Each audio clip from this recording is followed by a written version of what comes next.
Olá pessoal, aqui é o Felipe, estamos em mais um Desvendando Pedagogiquês, hoje recebendo mais um autor da nossa coleção.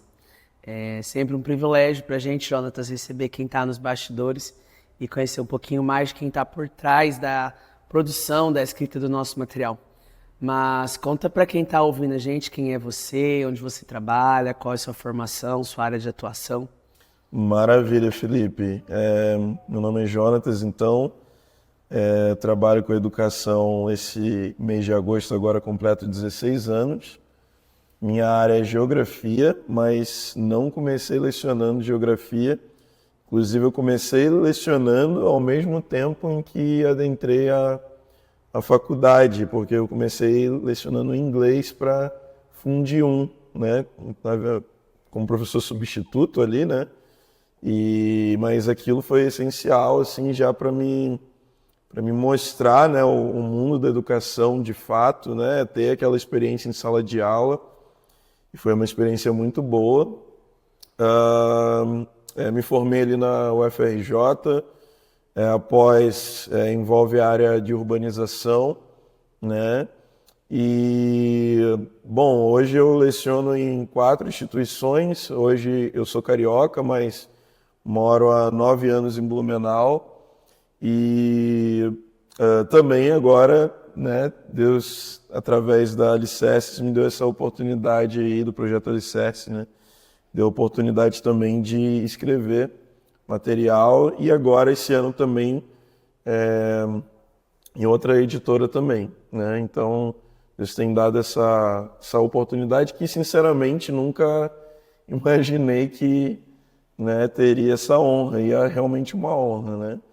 Então hoje Deus tem aberto várias frentes, né? Hoje tive a oportunidade de ministrar um curso de geopolítica na Câmara de Vereadores de Blumenau. Estou assessorando um futuro vereador também, buscando essa área mesmo, a sociedade, a área urbana também, né? Onde ele deseja construir ali alguns projetos. Então, a gente está aí na luta, né? Legal, muito bom. E nessa área da geografia, na produção de material, a gente sabe que um dos maiores desafios é você pesquisar as informações. Verdade. Dentro da abordagem educacional por princípios, nós propomos que a pesquisa seja muito mais do que encontrar um conteúdo acadêmico, um escritor, um cartógrafo, um geógrafo que fale sobre um determinado assunto. Perfeito. Um cientista político, enfim.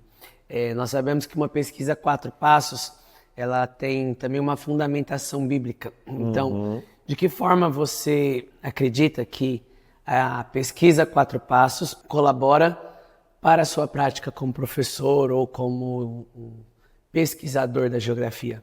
Perfeito. A gente sabe que, em geral, as pessoas elas pesquisam muitas vezes por curiosidade. Claro, tem a figura do pesquisador, daquela pessoa que trabalha com isso, acadêmico e tal. Mas no dia a dia, muitas vezes o professor ele vai atrás, muitas vezes apenas por curiosidade. E a gente precisa dar um passo além nisso, né? E eu entendo que a gente cria essa dinâmica, né, dentro da EP, que é você realizar pesquisas buscando, na verdade, fundamentar a sua própria vida, né? A palavra diz que a gente tem que estar preparado para qualquer ocasião dar testemunho da nossa fé, né? Com habilidade, com criatividade, né? Eu fico imaginando Pedro ali, as pessoas sempre falam que Pedro é um pescador, né? Então, poxa, naturalmente, talvez o homem tivesse dificuldade em se expressar, no sentido de você falar de maneira que seja assim didática, né? E a gente olha ali o livro de Atos e é um homem que, meu Deus, brilhante no discurso dele, ele faz ele resgata, né, desde do princípio né, das Escrituras, e ele vem trazendo e mostrando ao povo todo o caminho que chegou até o Messias. Então, nós, dentro da nossa área de atuação, a gente também tem que estar preparado. Eu imagino que Pedro, naquele momento, tudo indica e mostra que ele não estava assim, esperando que aquilo acontecesse, aquela oportunidade se criasse, mas ele estava preparado, né? Então, nós, dentro da nossa disciplina, a gente tem que ter uma boa fundamentação para que a gente possa testemunhar a Cristo dentro da nossa própria área. Então, dentro da geografia, como eu posso glorificar a Deus, né?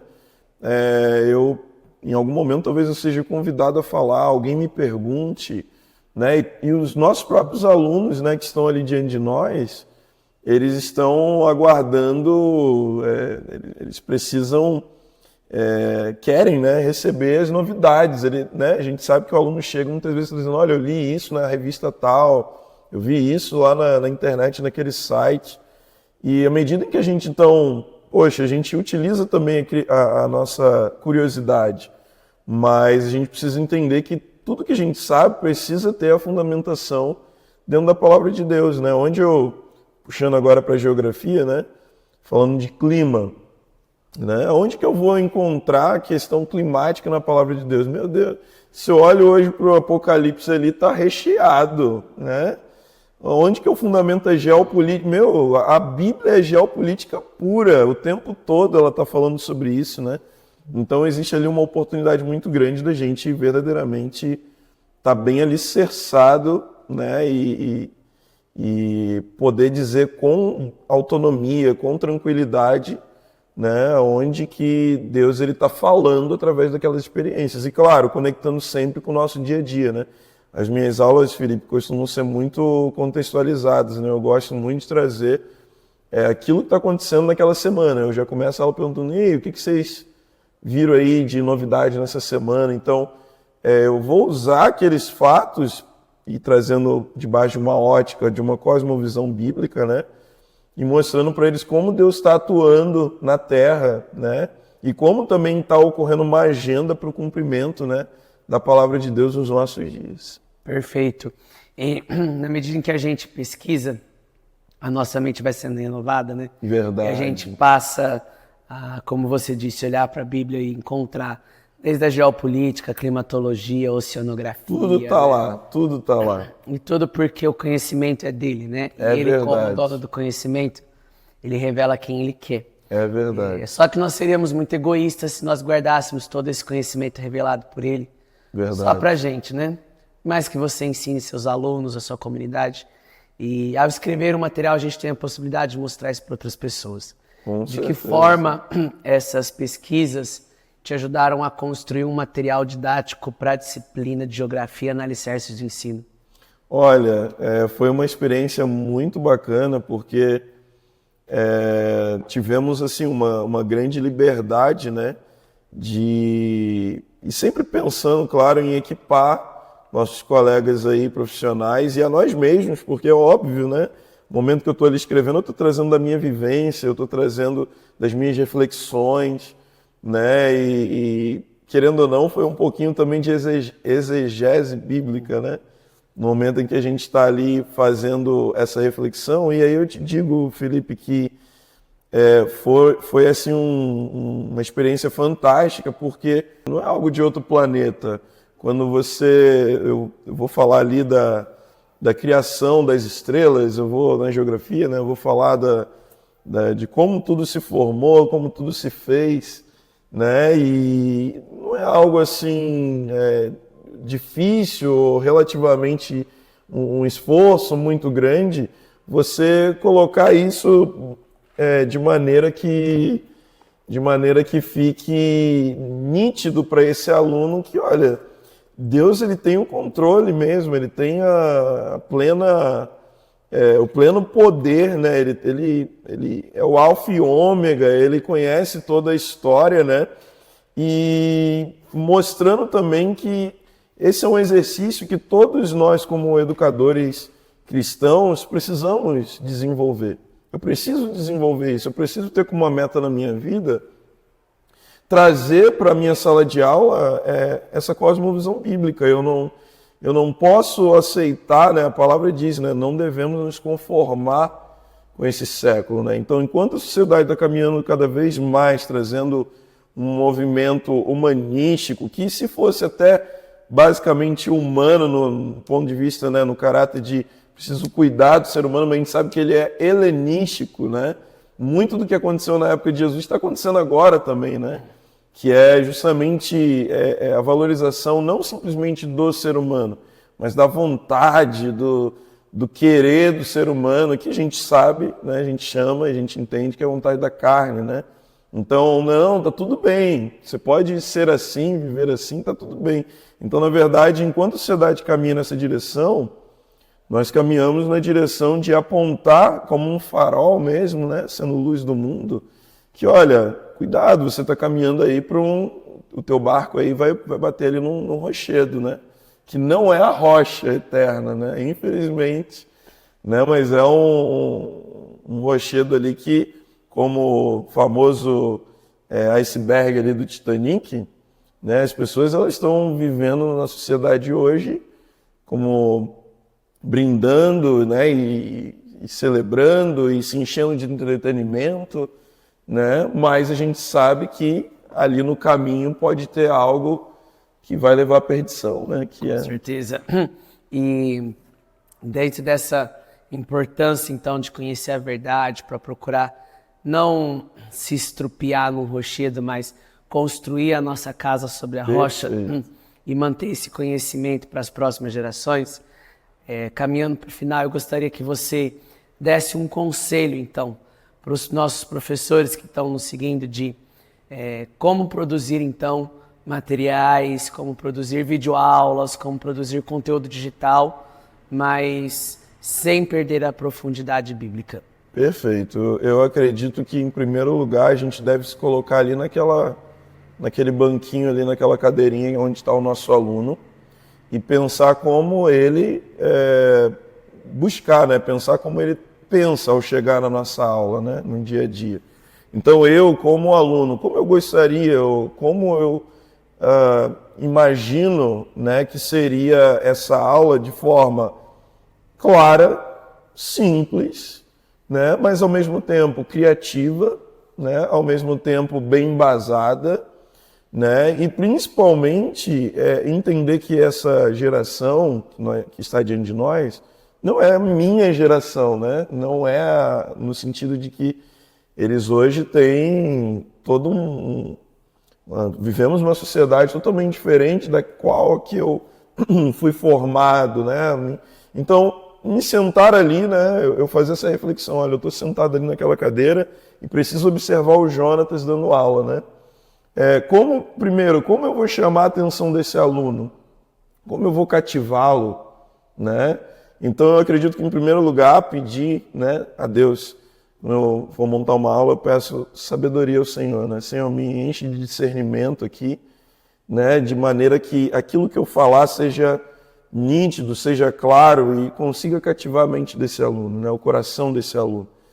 Em segundo lugar, a gente pensar que esse aluno ele é muito tocado, afetado por imagens, né, por áudio e som. Então eu entendo que hoje nossas aulas elas precisam estar permeadas desse tipo de recurso, né, de utilização. Então o que eu faço? Eu vou pegar o meu livro ali, né, o Projeto Alicerces, e vou trabalhar com eles ali. Vou trabalhar hoje, Felipe, pegando aí, misturando um pouquinho de geografia e história, trabalhar a formação do território brasileiro, né? Então eu vou abrir o meu livro, eu vou utilizar ali a própria introdução, que é fantástica, né? Já até adianto isso, né? Espero que todos tenham contato com essa obra, porque é incrível mesmo a maneira como é introduzido ali o conhecimento. Então eu vou dar início à minha aula, eu vou ler ali o texto ali de apoio, mas no meio dessa aula, né, a gente sabe que a neurociência diz que esse aluno do século XXI, ele tem uma média de 6 a 8 minutos de atenção, né? Então, estou aqui conversando, daqui a pouco eu tenho que dar uma batida nessa mesa, batida no quadro, contar para ele um caos, né? Então, gente, vocês sabem, um dia desse eu estava de férias, né? Estava lá em Porto Seguro, né, onde tudo começou, né? Então, eu dou um pequeno break, né? Conto uma experiência, ou muitas vezes vai ser um videozinho que eu vou passar. Olha só, pessoal, a gente está falando sobre isso. Vamos dar uma olhadinha aqui nesse vídeo aqui, né? Então, isso você, ao mesmo tempo, consegue dar uma parada e logo você retoma de volta aquele assunto, né? E você consegue levar a aula adiante. Outro ponto também que eu menciono que seria importante, dentro da pesquisa que você fez, tornar aquilo, fazer daquilo algo que faz sentido na vida desse aluno, né? Eu acredito que você, Felipe, para mim era assim pelo menos, a aula era muito mais interessante quando eu via aplicabilidade na minha vida, né? Então, eu já tive alunos e eu mesmo, em algum momento da minha vida, falei, poxa, por que eu estou aprendendo isso daqui, né? Eu não vou usar para nada. E a gente sabe que não existe um conteúdo hoje no colégio que não possa ser utilizado, né? Então, eu vou aplicar lá um logaritmo, por exemplo, puxando aí da matemática, né? Para trabalhar, por exemplo, o censo demográfico, né? Onde eu vou trabalhar ali probabilidade, vou trabalhar ali, né? Fazer um recenseamento da população. Então, tudo é aplicável. Então, não sei qual vai ser, você que está me escutando aí, me ouvindo, eu não sei qual vai ser o teu conteúdo naquele dia, mas ele tem que ter aplicabilidade na vida desse aluno, para fazer sentido para ele, né? Porque senão esse aluno ele pode sair da tua aula dizendo assim, poxa, mas eu não sou nenhum Tesla, né? Eu não sou nenhum Einstein, para que eu preciso saber disso? Então você tem que mostrar para esse aluno, né, onde ele vai poder ver isso na vida dele, no dia a dia dele. E por fim, né, outro ponto aí que eu entendo que é importante na hora de preparar a aula, na hora de trazer, né, a sua pesquisa, é principalmente, e esse eu acho que é o maior alvo de todos, gerar nesse aluno o reino de Deus. Não é plantar a semente do reino de Deus. Talvez você vai ter ali um aluno que vem de um berço cristão, onde a família dele é bem estruturada, tem ali até um devocional diário com esse aluno, né, em casa, mas talvez você está entrando numa casa onde, infelizmente, esse aluno ele está à deriva, né, na vida dele. Então, como você vai plantar a semente do reino de Deus na mente dele, utilizando o teu conteúdo? Essa deve ser uma pergunta que você vai fazer. Com certeza. Então, você, professor, que está nos acompanhando, que também entende a importância do reino de Deus como uma semente para as próximas gerações e quer produzir material, vídeo, conteúdo digital para transformar tanto a geração do presente quanto o futuro da nossa nação, a gente quer convidar você a caminhar mais perto da gente da Alicerces, a compartilhar com a gente o que você tem produzido, a conhecer mais também do nosso material e também ser uma fonte de bênção para o reino de Deus. Então a gente agradece você que nos acompanhou até agora, te agradece você, Jonatas, por esse podcast. Muito obrigado pela oportunidade, Felipe, uma honra. Pedimos que você compartilhe também com as outras pessoas. Deus abençoe vocês. Amém.